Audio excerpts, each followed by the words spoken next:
The red line has finally been crossed. For over 3 years, it was the one thing Ukraine said was non-negotiable. It was a dream written into their very constitution. The shield they believed was the only thing standing between survival and extinction. But in a frozen Berlin conference room this December, with the world watching and the clock ticking, President Volodymyr Zelensky did the unthinkable. He looked across the table at American negotiators and put his biggest card on the table. The NATO dream is on hold. The question is this the breakthrough that ends a war or the beginning of a dangerous new gamble? To understand the gravity of this moment, you have to look at the room where it happened. It is mid-December 2025. The location is a chancellery in Berlin.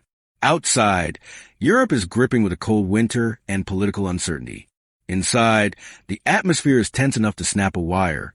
President Zelensky isn't just meeting with European allies this time. He is sitting across from the new power brokers of the peace process, envoys from the Trump administration, including Steve Witkoff and Jared Kushner. They are there with a clear mandate from Washington. Wrap this war up and do it fast. For months, the pressure has been building.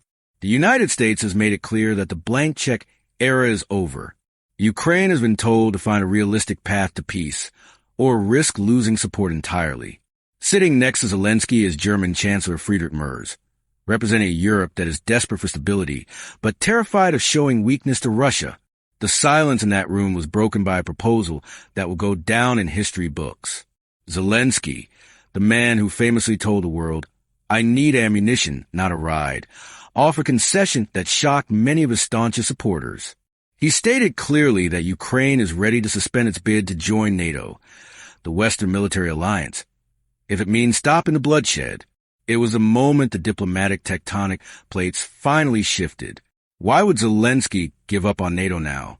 The answer lies in the fine print of his offer. He isn't suggesting Ukraine be left defenseless. He is proposing a trade. Zelensky knows that formal NATO membership is the biggest red line for Vladimir Putin. The Kremlin has used the threat of NATO expansion as the primary justification for the invasion since day one. By taking NATO membership off the table, Zelensky removes Russia's main talking point. But here's the twist. In exchange, Zelensky is demanding Article 5 like security guarantees. For those who don't know, Article 5 is a famous NATO rule that says an attack on one member is an attack on all. Zelensky wants the United States, Britain, France, and Germany to sign legally binding treaties that promise to defend Ukraine as if it were in NATO, without actually putting the NATO flag on Ukrainian soil. It's a clever diplomatic maneuver. It gives Russia what it claims it wants, a neutral Ukraine, while theoretically giving Ukraine the protection it desperately needs. Zelensky calls it a dignified peace. But as we know, in geopolitics, the devil is always in the details. If dropping the NATO bid was a carrot, here comes a stick. While Zelensky was willing to compromise on alliances, he drew a line of steel regarding land. During these same talks in Berlin, reports indicate that the American delegation pushed for territorial concessions. There was talk of a demilitarized zone in the eastern Donetsk region, potentially managed by international police, or simply accepting the current front lines as a new border. Zelensky's response was a flat-out refusal. He rejected the idea of a free economic zone in occupied territories as unworkable and unfair. His stance remains, we stand where we stand.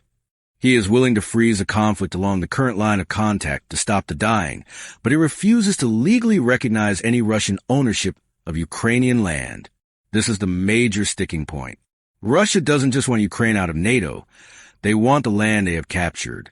Zelensky is betting that by giving up the NATO dream, he can pressure the West to back him on keeping his territory intact.